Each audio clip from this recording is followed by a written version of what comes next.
Hello అండి, బాల్కనీలో మొక్కలు ఉంటాయి కదా, ఆ మొక్కల్ని కొంచెం అటు ఇటు మార్చాను అనమాట. ఇవి చాలా సెన్సిటివ్ మొక్కలు. ఇవి ఏమంటారో నాకు తెలియదు, కానీ కొంచెం ఇరిస్తే చాలు చీపురు పుల్ల కంటే సెన్సిటివ్గా ఉన్నాయి. అంత ఈజీగా ఉన్నాయన్నమాట ఇంచడానికి. అందుకే ఖాళీగా ఉన్న తొట్టెల్లో అంతా మట్టి కనిపించకుండా ఇవి గుచ్చేసాను అనమాట. ఇరిచేసి కడిగాను. ఆల్మోస్ట్ కడిగితే 45 minutes to 1 hour పడుతుంది ఈ బాల్కనీ. ఎందుకంటే పైన కూడా కడుగుతాను అనమాట, అందుకని చెప్పి. ఇంకా గులాబీ మొక్కలు పైన ఉండేవి కదా, పువ్వుల మొక్కలు, కనకాంబరం మొక్క, గులాబీ మొక్క, అవి తెచ్చి కింద పెట్టాను అనమాట.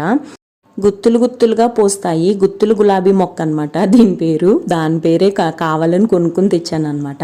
ఇవి వచ్చేసి పసుపు రంగులో ఉన్న కనకాంబరం మొక్కలు. ఇవి ఆకులు చూసారా పర్పుల్ కలర్లోకి మారిపోతున్నాయి. అవన్నీ తీసేసి కనుపులు కూడా కట్ చేసేసి మంచిగా గ్రో చేసిన తర్వాత మళ్ళీ పైన పెడదాము అని అనుకుంటున్నాను అనమాట. ఇవి